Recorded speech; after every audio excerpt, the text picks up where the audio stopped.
made flesh, colder than falling snow, unstoppable as the desert sands riding the wind. You are Stormling, Aurora Pavan.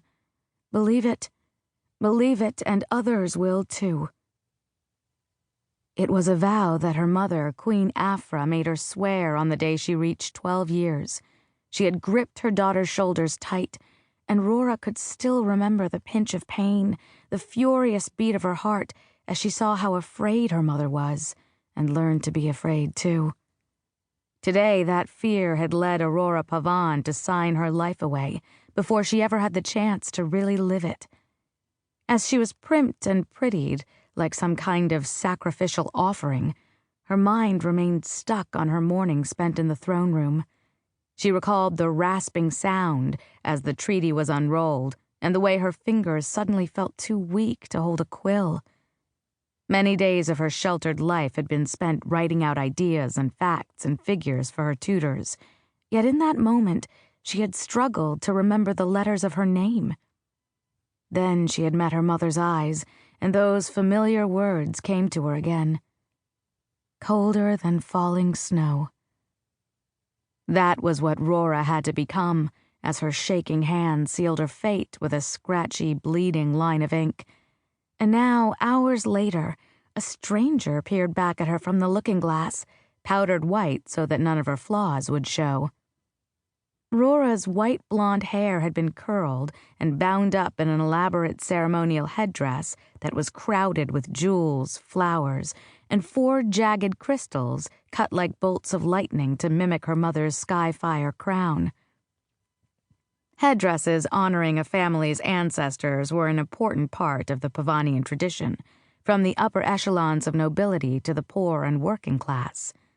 They were donned for birth and death and every major life event in between, including betrothals. But this headdress was larger than any Rora had ever seen. It had to be anchored to the thick metal necklace she wore about her collar with embellished fastenings, and it weighed on her nearly as much as the events of the night still to come. The shimmering white powder covering her already pale skin made her look like she'd just emerged from a blizzard.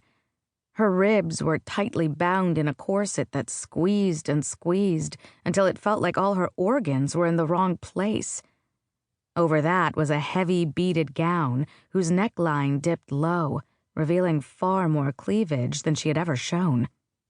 The fabric clung to her frame until it fanned out at her knees into a long train, and the color of the dress changed from white to ash gray to glittering black. Rora looked exactly as her mother had always told her to be, lightning made flesh, blinding white and bright against a dark sky, and the train that pulled around her was the ground, charred black by her impact. It was stunning, exquisite, really. Even Rora, who hated dresses of all kinds, could tell that. It was also a lie. Every jewel, every bead painted a picture of someone that wasn't her. But that was the goal for tonight's betrothal celebration, to be someone else, to be the perfect Stormling princess. Because if she failed, everything could fall apart. A creak pierced the room, and every bustling body around her froze.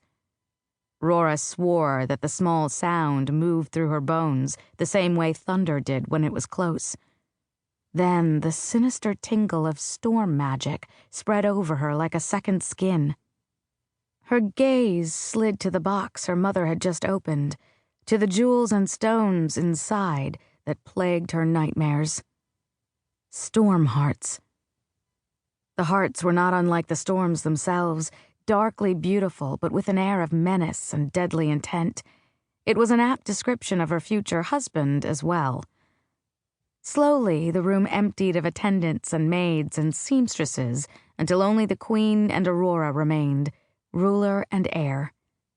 These storm hearts had been passed down the Pavan family line for generations, the last remaining remnants of long-dead storms that her ancestors had defeated to gain their magic during the time of tempests. Back then, the continent of Kaelira was ravaged beyond recognition, and people flocked to the Pavan family's stronghold.